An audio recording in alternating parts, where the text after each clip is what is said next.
When the laws of the world fail, the shadows take over to settle the final score for those who were wronged. Witness the cold and calculated path of people who refuse to let betrayal go unpunished.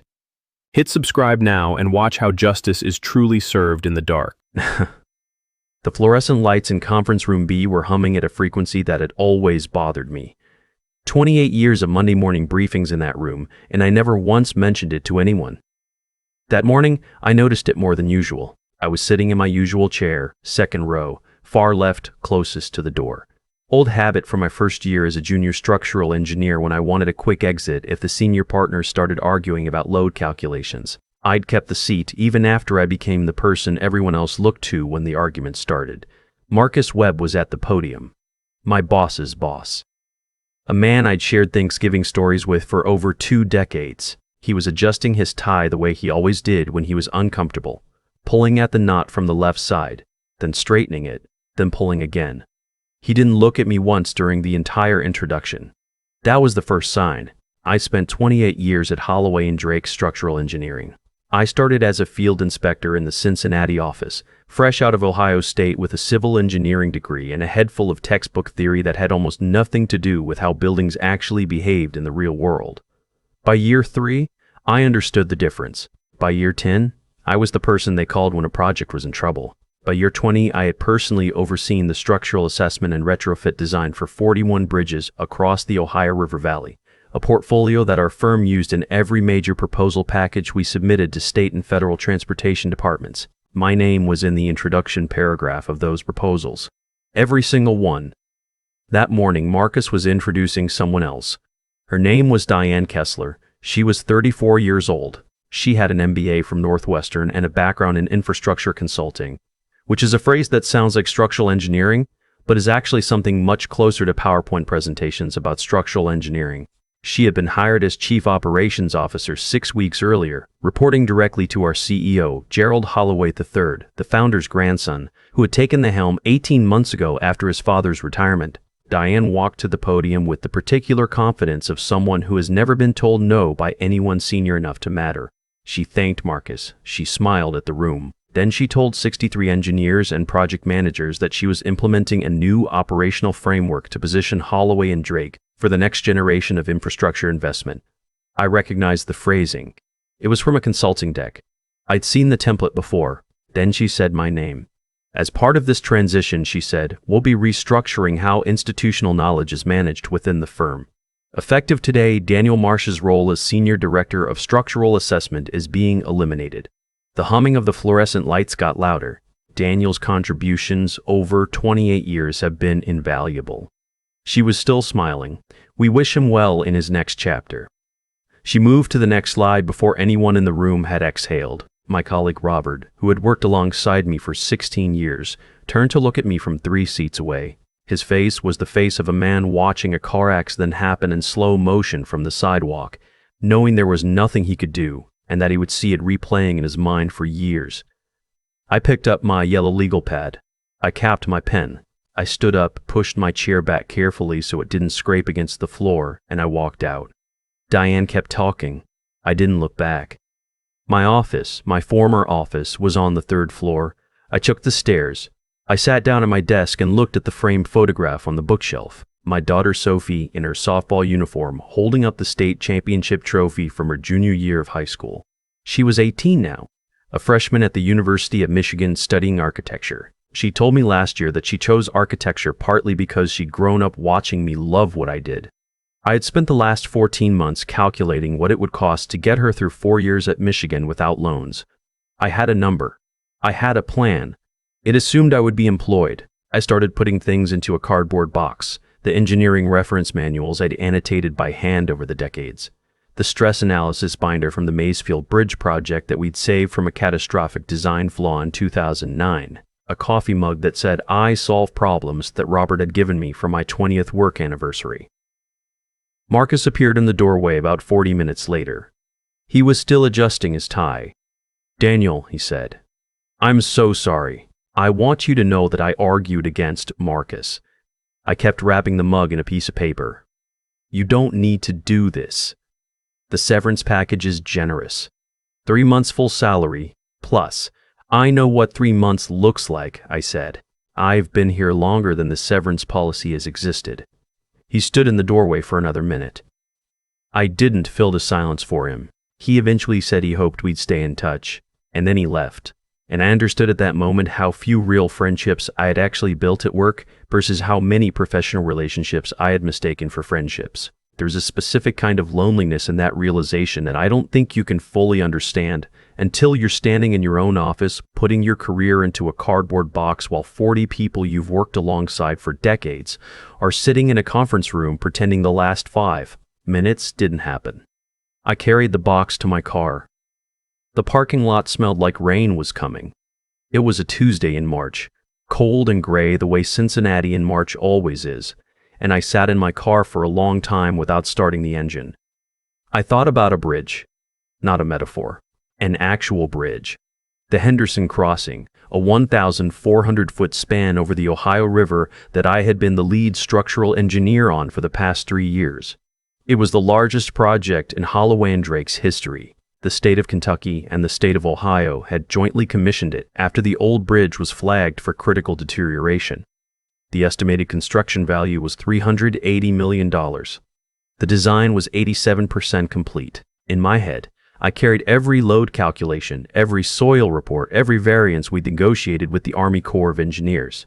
I knew where every deviation from standard code was documented and why. I knew the 3 places where the subsoil conditions had required us to rethink our foundation approach entirely.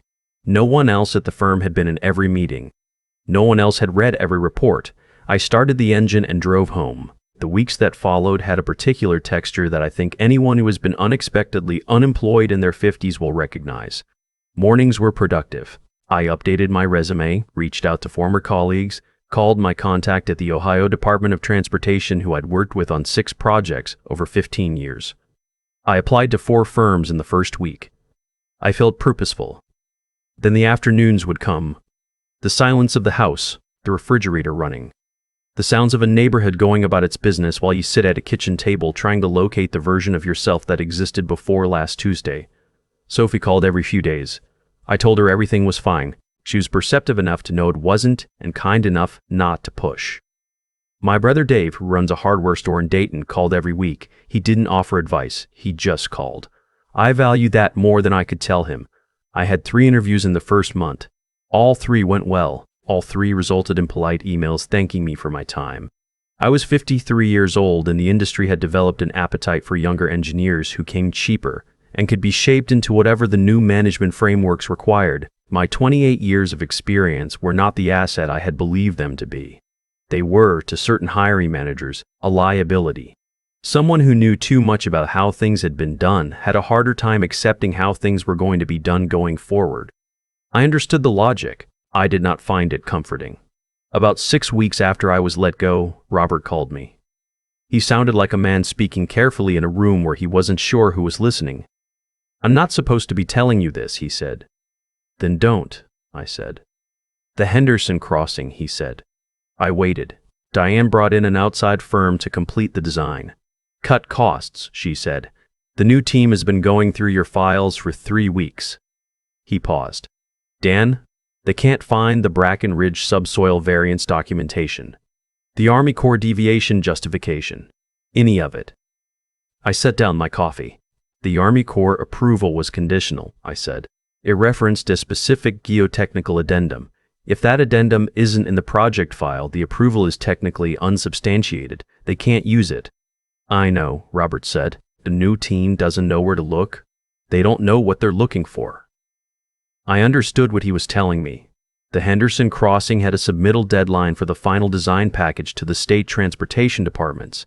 It was 10 weeks away. Without the proper documentation supporting the foundation design variance, the project couldn't move forward. And without the project moving forward, Holloway and Drake was exposed to contract penalties, to reputational damage, to the possibility that a $380 million bridge project they had staked their next 5 years on was going to stall. I thanked Robert for calling. Then I sat with it. Here's what I want to be honest about. I thought about walking away. The documentation wasn't lost. I knew exactly where it was, because I had created a parallel filing system years ago after a project nearly went sideways because of a firm-wide server migration that scrambled our archive structure. I had kept organized backup records in a format that was entirely my own design. They were in a project management system I had built and maintained personally, separate from the firm's official systems, because I had learned early in my career that firms change software platforms and server structures and IT vendors, and important things get lost in those transitions if someone isn't paranoid enough to keep a second copy. I had the documentation. Holloway and Drake did not. The thought of letting them figure that out on their own had a certain appeal. I'm being honest. Diane Kessler had walked me out of a room full of my colleagues without the courtesy of a conversation. She had eliminated my position via PowerPoint slide. She had not known my name 2 months before she said it in a conference room to announce my termination, the part of me that had spent 28 years giving this company everything I had. That part had some feelings about what she deserved to navigate on her own. But then I thought about the bridge. A bridge is not a corporate transaction. A bridge is a piece of public infrastructure that will carry cars and trucks and school buses and ambulances for the next 75 years. The people who will drive across it are not responsible for what happened to me in a conference room. The communities on both sides of the Ohio River that were counting on that crossing, they were not Diane Kessler's decision. I thought about what kind of engineer I was, not what kind of employee I had been to a company that no longer employed me. What kind of engineer? I called my attorney first. I laid out the situation. She asked several careful questions about the nature of my documentation, the circumstances of my termination, and what I was considering doing with the information. She told me that whatever I decided, I should document every communication going forward. Then I called Marcus. He answered on the second ring, which told me he'd been expecting to hear from me eventually. The Henderson Crossing has a problem, I said. There was a long pause. I know, he said quietly. The Army Corps conditional approval references a geotechnical addendum that isn't in the active project file. The new design team won't find it through the firm's system. Where is it? I have it, along with the full variance justification package, the subsoil analysis from the Brackenridge site, and the correspondence chain with the Army Corps reviewer. Another pause. Daniel, what do you need? I need to be treated like a professional, I said. Not like a problem that got solved in a slide deck. I want to be clear about what I was not doing. I was not blackmailing Holloway and Drake. I was not holding a bridge hostage. The documentation was mine in the sense that I had created and maintained it. But the underlying work belonged to the firm, and I had every ethical obligation as a licensed professional engineer to ensure that it was properly transferred. What I was negotiating was the terms and the context of that transfer. What followed was 3 weeks of conversations between my attorney and the firm's legal counsel. I did not speak to Diane Kessler directly. I did not particularly want to. The outline of what emerged, my documentation was complete, organized, and as the firm's new design team confirmed when they received it, exactly what was needed to move the Henderson Crossing forward. The geotechnical addendum supported the foundation design in a way that the Army Corps reviewer subsequently confirmed was sound. The project could proceed. In exchange for the formal, documented transfer of that material, along with 2 weeks of consulting time during which I worked directly with the new design team to walk them through everything they needed to know, Holloway and Drake agreed to a settlement that included a significantly enhanced severance package, an 18-month retainer for ongoing consultation on the Henderson Crossing specifically, and a formal letter of reference that accurately described my role and contributions on all 43 projects I had led or co-led during my tenure. Marcus drafted the reference letter himself. He called me when it was done. I should have handled this differently, he said. Yes, I said. Diane is... He started. Marcus. I stopped him. It doesn't matter. It didn't really. Not anymore. I found out from Robert about 3 months later that Diane Kessler had left the firm. The official announcement used the phrase, pursuing other opportunities. Robert said the Henderson Crossing delays, even though they were ultimately resolved, had caused enough friction with the state transportation departments that Gerald Holloway III had grown uncomfortable with the operational approach she represented. The new generation, framework-heavy, credentials over experience philosophy had run into the oldest possible obstacle, something that needed to actually be built. By that point, I had already accepted a position with a mid-sized firm in Columbus. My title was principal engineer, which was a modest step up from what I'd had. My salary was slightly higher. More importantly, the principal partner, a woman named Carol Adeyemi, who had built her firm over 22 years, starting from a two-person office, had called me personally after my second interview and spent 40 minutes asking me about the Macefield Bridge project. She wanted to know every decision point. She wanted to know what I would do differently.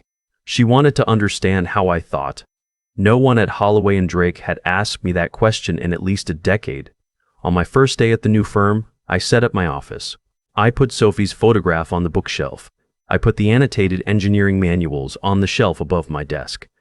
I set up my personal project management system, the same one I'd been maintaining for 15 years, and I started a new folder. That evening, Sophie called to ask how the first day had gone. "Good," I said. "Really good." "You sound different," she said. "Different how?" She thought about it for a second. "Like yourself," she said. I was standing in the kitchen when she said it. Through the window I could see the neighbor's dogwood tree was starting to bloom. March had turned into April. The light was different. There's something I've been thinking about since all this happened. Something I wouldn't have been able to articulate while I was sitting in that parking lot in March with a cardboard box on the passenger seat. A career is not a building. You can't run a load calculation on it. You can't test the tensile strength of a relationship or measure the bearing capacity of a reputation in advance. The things you build over decades in a profession, the knowledge, the judgment, the particular way you see a problem that comes only from having solved 1,000 problems before it, those things are yours in a way that a job title never is. Diane Kessler could eliminate my role. She could say my name in a conference room and then flip to the next slide. What she could not do, what no one can do, is reach into 28 years of accumulated expertise and take any of it back. I know where every beam goes. I know how the ground behaves in conditions that a soil report doesn't fully capture. I know that the difference between a bridge that lasts and a bridge that doesn't is found in the 1,000 small decisions that don't appear anywhere in the final documentation. That knowledge went with me when I left. It came with me to Columbus. It will come with me wherever I go next. Sophie graduates in 3 years. She called me last week to tell me she's applying for a summer internship with a structural firm in Detroit that specializes in historical renovation projects. She asked if I knew anyone there. I knew 2 people. I made the calls. The dogwood outside is fully bloomed now. I drive to Columbus every morning on a route that takes me past a stretch of the Ohio River where you can just see the Henderson Crossings anchor structures rising from both banks. They broke ground 6 weeks ago, 6 months behind the original schedule. Every morning I drive past it. Every morning I think the same thing. It's going to be a good bridge.